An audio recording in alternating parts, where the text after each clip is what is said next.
Hi, we're the ones. Hi, I'm Nashom, and let's see. Started out in showbiz, doing drag as a character named Mona Foot at a bar called the Boy Bar in the East Village, and I did that for a number of years. And I also hosted my own show called Star Search. And then I went on to do this show called Faggot Feud, which is just a takeoff of Family Feud. And somewhere in between there, I went on tour with Delight as a backup singer. And I did that just for like one tour. And I kind of was always working on music, always aspiring to do music throughout the years. And I just, finally buckled down and did it. And, now I'm here doing this. History of being a performer. I also was involved in the Boy Bar and had a lip sync act called JoJo and the Jockstraps that Paul, who's in the ones, was in, and also my friend Lonnie. And then after that faded, I started working with my friend this guy who's in the Toilet Boys, and we played with a live band, and we did a lot of shows at this club called Squeezebox.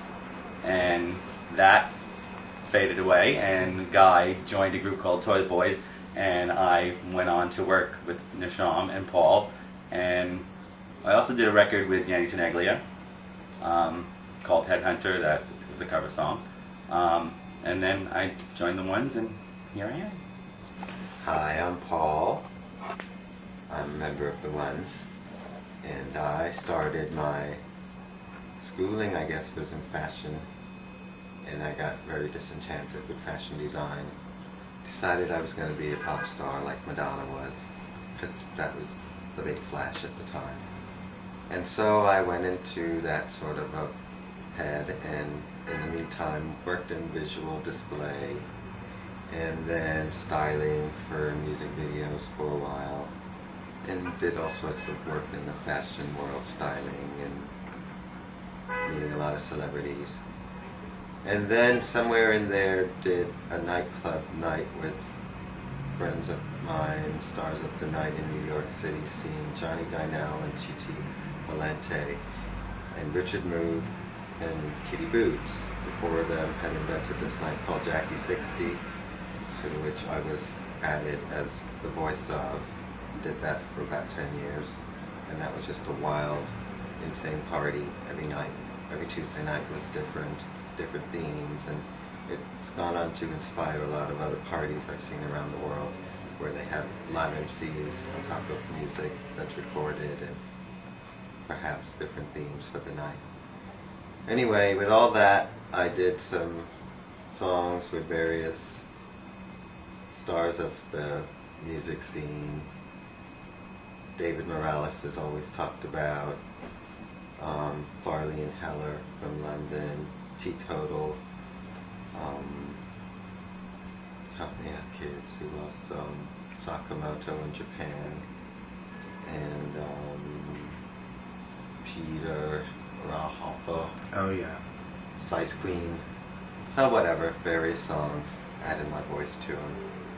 And then Nashom wanted to do this one song for Flawless, the movie, so together we worked it to become the ones. Here we are now. The ones is, we consider it as the thing that you choose. Like when you are going shopping, you look for your favorite blouse. That's the one. That's the one I want. So we just figured, like, with the three of us, we're the ones you want. We've been friends for a long time, and we performed together once. Well, we performed just like in the old camp spirit, where I would do a show, he would back me up, and that's how it came to be that Nashom did a show, and it finally brought the three of us together, where he asked JoJo and I to back him up. And we sang live with a rock and roll band, and after the set, we looked at each other and said, wow, that was so much fun, we should do this again. So that's basically how we started. Well, the way Flawless came about was, I was in this film titled Flawless, and Joel Schumacher was the director of it, and he said that we could submit songs, that the actors in the movie could submit songs. So I thought, well, this is the perfect opportunity for us to, like, do what we've been talking about. Let's submit a song, and we wrote a song called Flawless, thinking like, well, they have to take it. We're writing a song called Flawless, and basically, yeah, we submitted it to the film, but unfortunately we were a little late in handing it in. So after licensing the song to an English label, they had it remixed by an Italian duo called Funk Investigation, and they made the more popular mix that everyone's grooving to now. And then it was picked up by Positiva, and they did additional mixes that finished the sides of the record.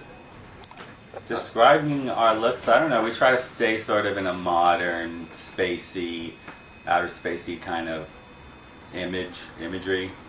Very fashion conscious, very edgy. That's sort of where all our heads are at. But yeah, we want to have fun too, we don't want to be so Typical. Yeah, typical of everyone else in a group. We want to have fun, let you, use your imagination. I mean, heck, if we'll do it, then you could do it. It's just like, many years of being on stage, doing what we do, and then one day, they're calling you on the telephone telling you that you're number 7 on the British pop chart and you're going to be on top of the pops, and they were like, we're ready. We've been ready. Right. It's like on the job training, just like learning as you go, and like everything that we've done until.